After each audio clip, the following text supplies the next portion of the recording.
오늘 제가 드릴 말씀은 수소전기차가 어떻게 움직일까라는 것입니다.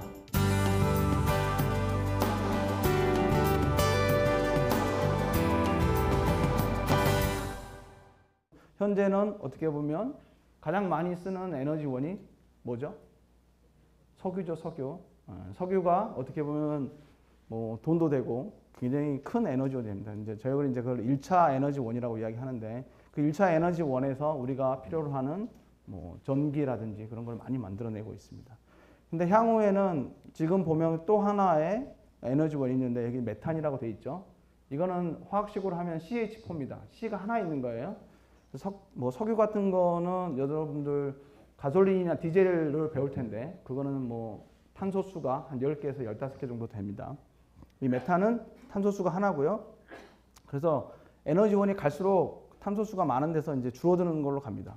근데 이제 수소라는 놈은 여러분들 수소 분자의 식이 뭐죠? 화학식이? H2죠. 거기에는 탄소가 있어요, 없어요? 네. 탄소가 없어지는 에너지원으로 변천하고 있는 중입니다. 그래서 이 수소를 이용해서 현대자동차가 두 번째로 낸 수소 전기차입니다. 그래서 이거는 2018년에 이제 평창 올림픽을 맞이해서 홍보를 하기 위해서 이제 개발하기도 했고 차세대 수소 전기차 전용 모델로서 나온 겁니다. 그래서 뭐 이름이 되게 나이스해요. 넥소라는 여러 가지 이제 의미도 있고. 한번 보시죠. 서울에서 평창까지 190km인데 이거 사람이 손 안 대고 운전합니다.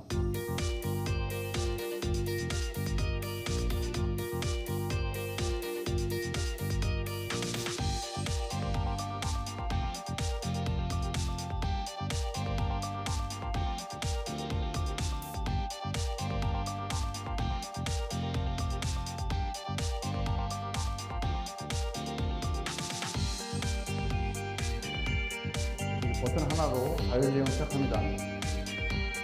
실제 지금 이 넥소에 이 자율주행을 위해서 한 9가지의 센서가 들어가 있다고 알려져 있습니다. 그런데 실제 지금 파는 차에는 여기 중에 이 빨갛게 되어 있는 4개 정도만 장착돼서 나오고요.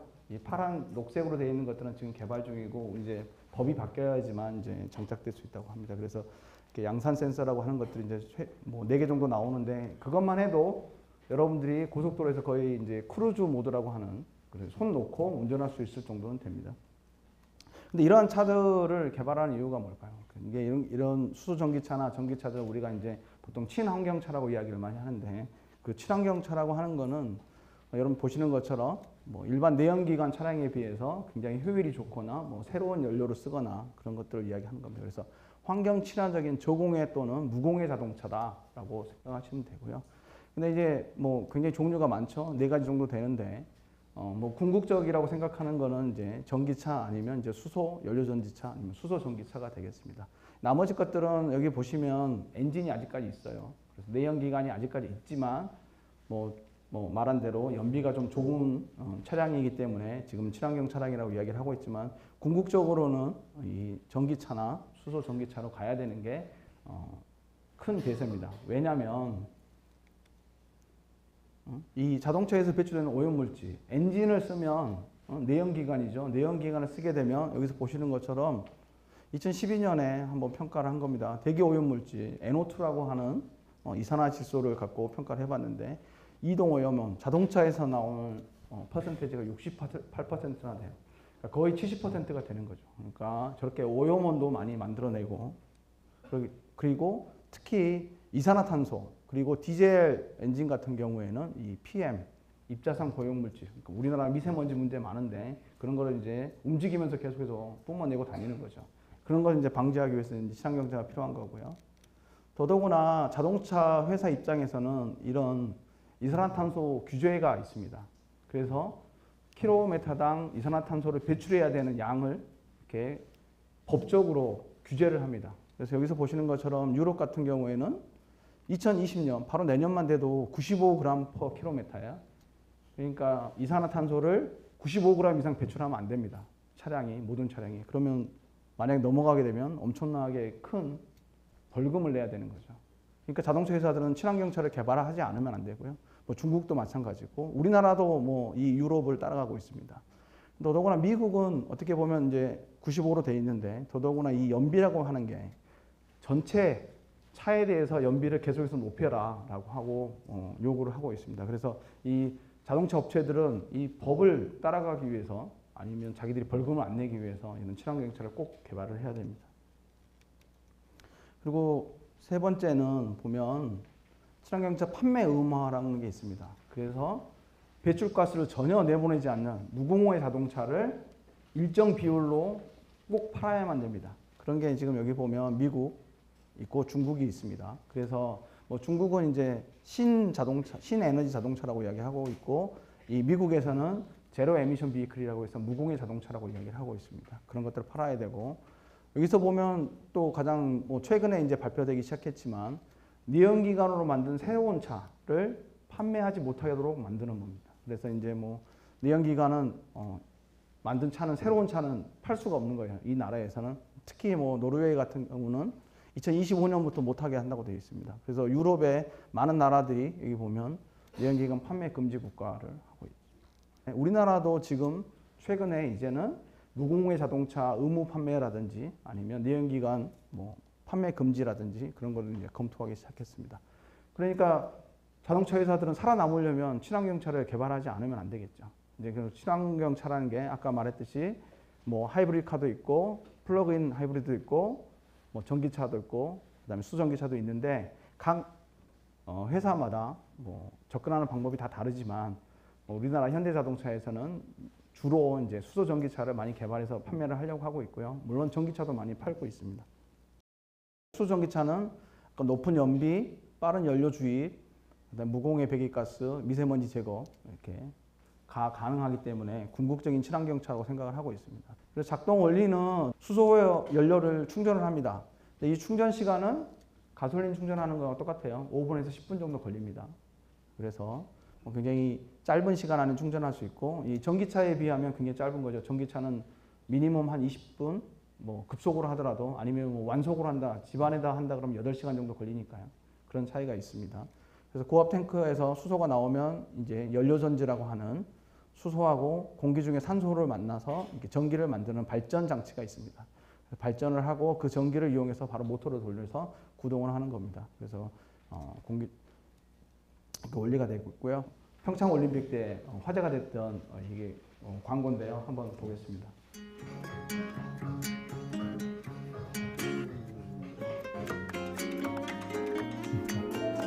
그러니까 까맣게 검정이라고 하죠. 이런 미세먼지 들어있는 거 다 공기를 빨아들여 가지고 하얀 물밖에 포함되지 않는 공기를 내보내죠. 그렇게 미세먼지. 그래서 이게 달리는 공기청정기라고까지 말을 하고 있습니다. 이제 그러면 여러분들 이제 수소 친환경차는 알았으니까 그러면 이제 수소에 대해서 잠깐 알아보도록 하겠습니다. 뭐 우주에 가장 많이 존재하는 원소라고 하는데 지구상에는 사실 온소로 잘 존재 안 하죠. 너무 가벼워서. 그래서 화합물로 많이 존재합니다. 근데 수소 분자는 그러면 두 개 이루어져 있고 이게 공유전자쌍이라고 이렇게 돼 있죠. 그래서 우리가 물 전기분해라든지 아니면 천연가스, 메탄을 이용해서 화학 반응으로 가스를 만듭니다. 그래서 가스로 많이 만들어지는데 여기서 여러분들이 봐줄 거는 전자가 두 개 있다는 거죠. 그러면 전자를 이용하면 뭔가 전기를 만들 수 있겠죠. 여러분들 전기는 전자의 흐름이라고 배우죠.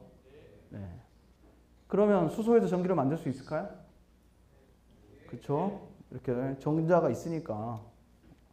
근데 이 전자를 막 여러분들 공유 결합상이 얼마나 센지 에너지로 알고 있는지는 모르겠지만 이게 제가 기억하기로는 뭐 104줄 폴 모 정도 돼요. 근데 이거를 떼내려면 굉장히 많은 힘이 필요한데 이 촉매라는 놈을 쓰면 상온에서도 분리가 돼요. 촉매는 뭐냐? 촉매라는 거는 높은 산길에 중간 터널을 만들어서 빨리 지나가게 하는 것과 동일하다. 이해되나요? 그래서 이제 조금 더 들어가 보겠습니다. 수소 산화. 수소에서 전자를 떼내는 거를 산화 반응이라고 이야기합니다. 그래서 수소를 산화시킨다고 이야기해요. 그래서 첫 번째는 산화를 해야 돼요. 전자를 만들어야 되니까.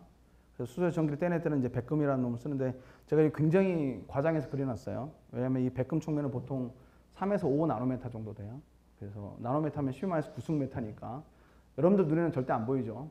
그래서 전자현미경 뭐 봐야 되는데 제가 이제 여러분들이 이해를 돕기 위해서 이 탄소 위에 아주 크게 그려놨습니다. 그래서 수소가 이렇게 백금 위로 싹 지나가면 이렇게 전자하고 양성자하고 분리가 됩니다. 이런 거를 활용해서 이제 나중에 이 전자를 이용해서 우리가 바깥으로 일을 시키면 에너지를 얻는 거겠죠. 그래서 화학식은 이렇게 됩니다. 근데 연료전지하고 배터리 차이는 뭐냐면 연료전지는 아까 말한 것처럼 수소를 넣으면 전기가 발생하는 에너지 전환 장치예요. 근데 여러분들 배터리는 전기를 저장하는 장치죠. 항상 여러분들 집에 가자마자 꽂는 게 뭐죠? 충전기에 꽂죠. 그 이유가 뭐예요? 내일 쓸 전기를 저장해야 되는 거죠. 네, 그렇죠. 하루 종일 쓸 수 있게 여러분들이 이제 배터리에 저장해 갖고 다니는 겁니다. 그래서 에너지 저장 장치. 이 두 개 차이만 여러분들 알고 계시면 되고요. 2014년에 연료전지 전용 모델로 일본 도요타가 미라이라고 하는 차를 냈어요. 이 차를 내면서 도요타가 100년을 내다보는 차다라고 이야기했어요. 100년 동안 저 차를 팔아먹겠다라고 하고 이름을 지은 거예요. 근데 아마 2020년 내년 되면 동경올림픽 때 아마 차세대 버전이 나올 거예요. 미라이 2가 나올지는 모르겠지만 자랑스럽게도 2018년에 이제 두 번째 버전의 현대자동차가 냈는데 이때는 이제 연료전지 자동차 전용 모델을 낸 거죠. 그래서 넥소라고 이름도 짓고 올림픽 때 아주 화려하게 개막을 했습니다. 올해 아마 여러분들이 우리나라에서는 아직 볼지 모르겠지만 유럽에서는 이제 메르세데스 벤츠에서 GLC-F라고 하는 걸로 해서 이제 올해 나올 겁니다. 최근에는 이제 이 드론 굉장히 많이 쓰이기 시작했습니다. 그래서 배터리는 한 10분, 20분 날리면 이렇게 내려와야 되는데 연료전지 시스템을 쓰면 한 2시간 이상, 2시간 정도 날아다닐 수 있다고 되어 있고요. 그리고 이제 물류창고에서 여러분들은 이제 납축전지라는 걸 많이 썼었는데 무겁고 힘들었는데 연료전지로 많이 바뀌고 있고, 아까 이제 여러분들은 이제 지역 발전소, 그러니까 이제 큰 화력 발전소가 아니고 거기도 이제 뭐 CO2가 워낙 많이 나오니까 그런 이제 이산화탄소를 줄이기 위해서 이런 뭐 연료전지 발전들이 굉장히 많이 되고 있습니다. 지금 세계 최대 연료전지 발전소라고 되어 있는데 운영하는 건 세계 최대 발전소는 맞습니다. 근데 앞으로는 우리나라에 뭐 100메가와트 급들의 연료전지 발전소들이 많이 생길 거기 때문에 이런 그런 사라질 거고요.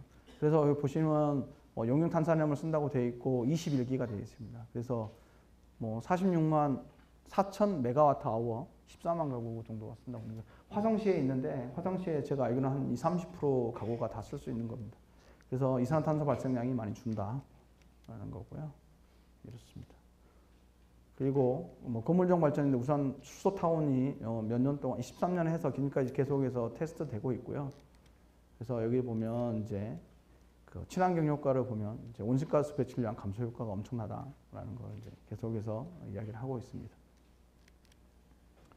그래서 뭐 건물용 이런 장점을 보면 기존 시스템 화력 발전하고 보일러를 합한 거 뭐 생각을 해볼 수 있는데 1차 에너지 뭐 만들어서 이게 큰 발전소에서 만들어서 송전해야죠. 이렇게 건물까지 이렇게 이제 폐열 손실이 굉장히 많았습니다. 그래서 이용률이 30%밖에 안 됐는데 연료전지 발전 시스템으로 하면 천연가스나 뭐 LPG를 써서 뭐 10가지 쓰니까 한 80에서 90%까지 높일 수가 있습니다. 그래서 1차 에너지를 굉장히 아낄 수 있는 연료전지 발전이다라고 생각하시면 되고요. 뭐 도입 효과도 여기 보시는 것처럼 뭐 고효율에서 소비량도 30% 정도 줄일 수 있고, 뭐 친환경에서 이산화탄소 배출량 45%까지 절감할 수 있다. 이게 굉장히 중요한 장점이 되겠습니다.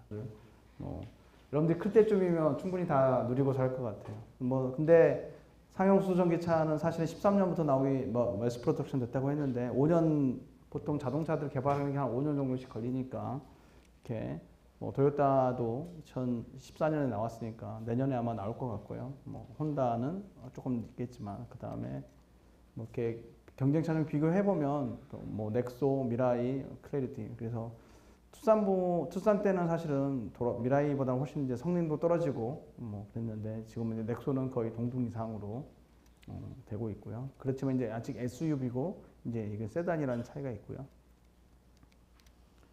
근데 뭐 여러분들이 이제 수소탱크 안정성 되게 이야기 많이 하는데 제가 오늘 뭐 넥소가 가지고 있는 수소탱크는 테스트 항목이 제가 알기로는 굉장히 많아요. 그래서 여기 15개 이상 되어 있다고 되어 있고 뭐 700 바에 그러니까 700기압의 수소를 채우고 다녀요. 그것 때문에 이제 뭐 수심 7,000m 고압에 터지지 않는 상태로 되어 있다라고 했고요.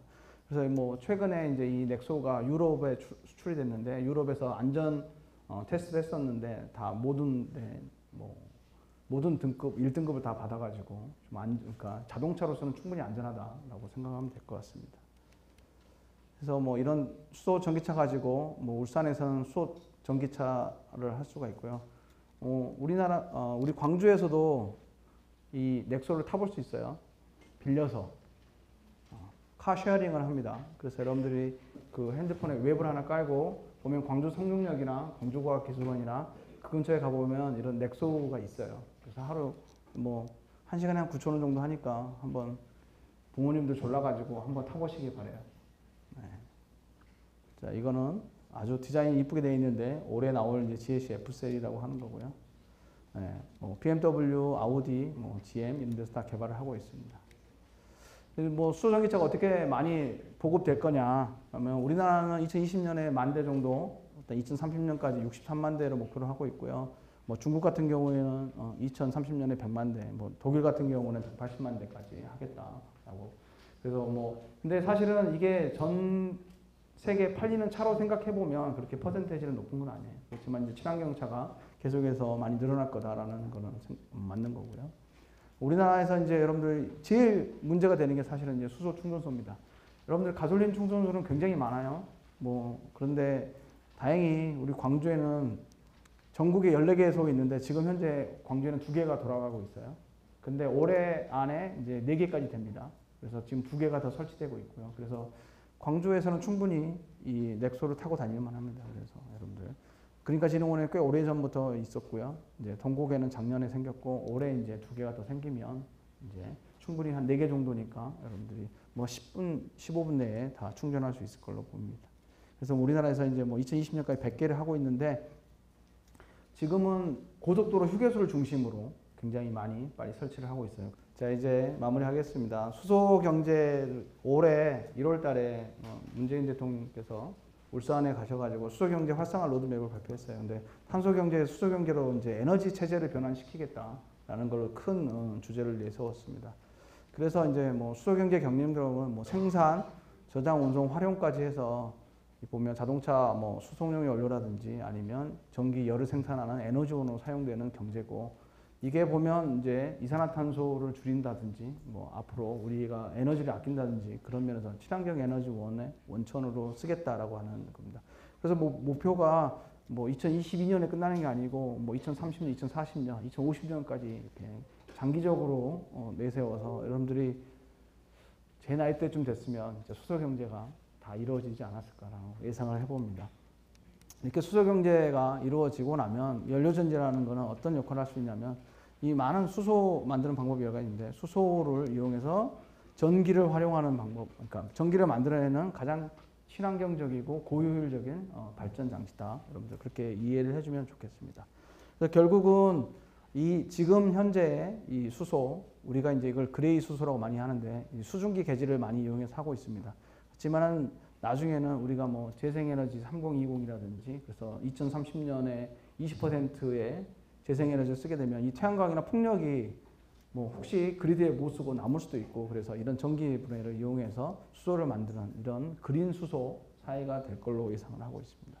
그래서 이제 그때 연료전지가 굉장히 중요한 역할을 할 거고 청정수소 사이클이라고 해서 이제 이 물로부터 무한한 물로부터 수소를 만들어내고 수소를 이용해서 우리가 원하는 만큼 뭐 수송에도 쓰고 열에도 쓰고 전기를 만들어 쓰는 그런 시대가 오면 이렇게 청정수소 사이클이 될 거다라고 예상을 하고 있습니다.